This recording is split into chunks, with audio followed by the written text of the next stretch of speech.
And we're here live today at the Thurgood Marshall Leadership Institute, and with Askia Ahmad, the Koch Foundation. Is that right? This morning you had an incredible talk with the kids. The mindset of a principle-minded entrepreneur. Yes. Wow, I love that. I love that, man. So, what's your take on how things went hanging out with the kids today? Yeah, I think it went. I think it went great. Right.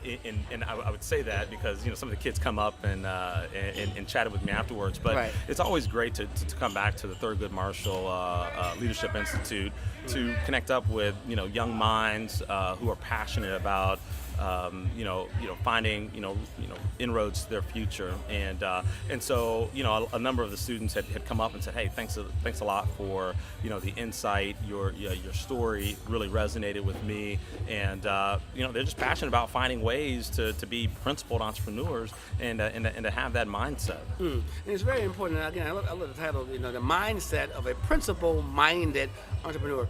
A few months ago, I got an opportunity to see. We didn't get to talk, but Mr. Koch himself, he was there at a meeting, and he had an opportunity to talk to the students. And I just love the fact that he took time to talk to them about how important it is of making sure that you understand how important it is to bring value, if you will, Yes. to the table. So it's not only important to getting that job, but what are the values that I'm bringing as a potential employee to a particular corporation. Now, I want to back up just for a second. Why does the Charles Koch Foundation see that it's important to take the time to do what you do with HBCUs? Yeah, I mean, I think a lot of it comes down to barriers to opportunity, and so as the partnership with Thurgood Marshall, it's really looking at how do we break down barriers to opportunities, and so and whatever those barriers may be in whatever communities, and so as you heard Johnny Taylor talk about fragile communities, and so I mean, but that's important for the well-being of our society, and so I know Mr. Koch is very passionate about that, but for myself, I mean, I came from a fragile community, and really financial assistance was a huge barrier for me. I actually changed over from public school over to private school when I was a sophomore in high school, and there was a financial barrier in order to go get the education that I wanted, and so I recognized that there are several barriers, and I know I'm quite passionate myself of giving back to help try to break down some of those barriers, and I like, this is my second time at Leadership Institute, and I love what Thurgood Marshall's doing in order to help these young bright students. And whenever I interact with the students this year, I continue to be floored by the talent that's in the room. So what's your story? How did you get involved in working with the Koch Foundation and doing what you do, if you will? And again, you were here last year and all. And give us kind of the story behind the scenes of how you got involved with working with the Koch Foundation.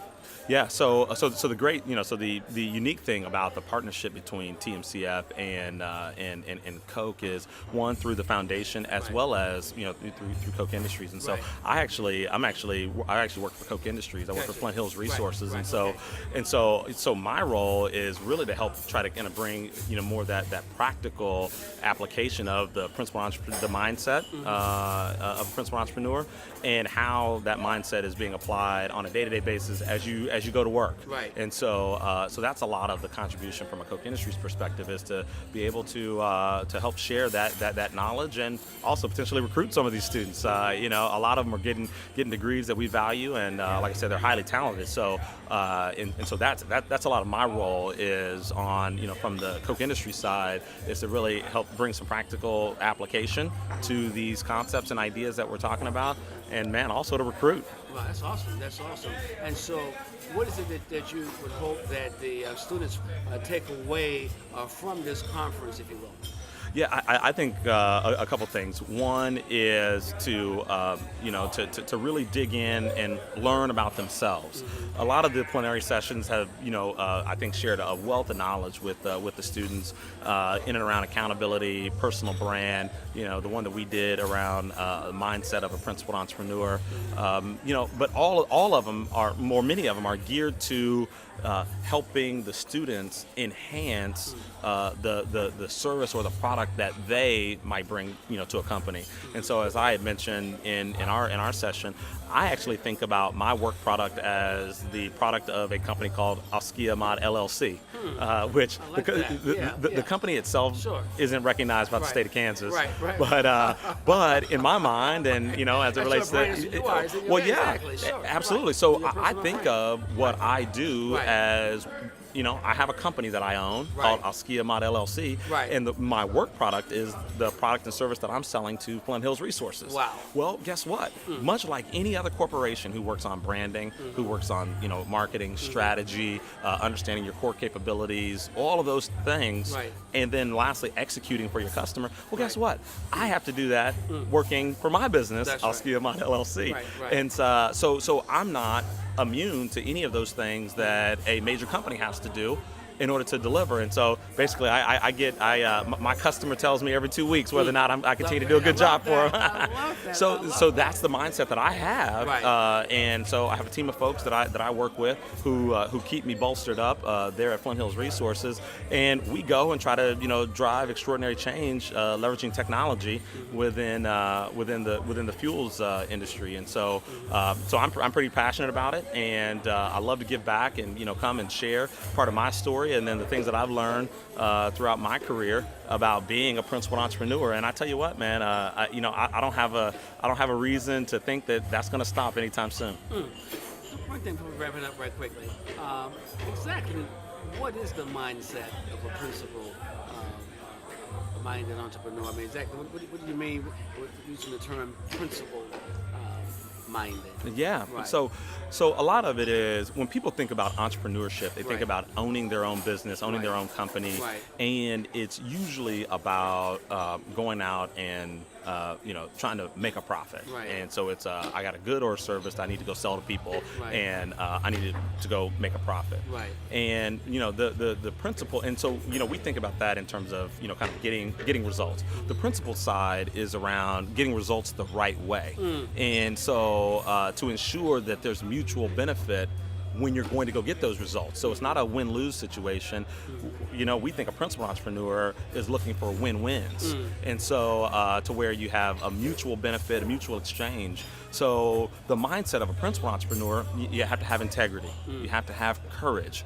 You have to be willing to, abide by, all the laws within that space. But you have to also be focused on the customer and anticipating the needs that they may have on into the future of the working relationship. You got to take risk. So there's a whole host of things that go into being an entrepreneur, but being an entrepreneur the right way. And so that's one of the things that we're trying to instill in the mindset of being a principal entrepreneur. Looking for opportunities, not waiting for opportunities to come your way. You go look for them. You go create those opportunities. Are just a few things that's encompassed in what we believe is the mindset of being a principal entrepreneur. I love the fact that after your session today and sharing with the students, you took time to allow them doing a Q&A to come up and talk. What kind of questions were they asking you, or I should say, to narrow it down? What impressed you the most with what they had to ask of you in terms of advice? Yeah, I mean, a number of the questions were around, hey, I have some ideas, how do I get started? And what that said to me was, one, I mean, that the students are creative. Two, that they have initiative, and three, that they're hungry, that they have a drive to make the world a better place. And so a number of students had that. I shared what little advice that I could share, but I think more importantly, myself along with the other folks that was on the panel. I mean, we gave them our business cards and said, hey, reach out. I mean, we're not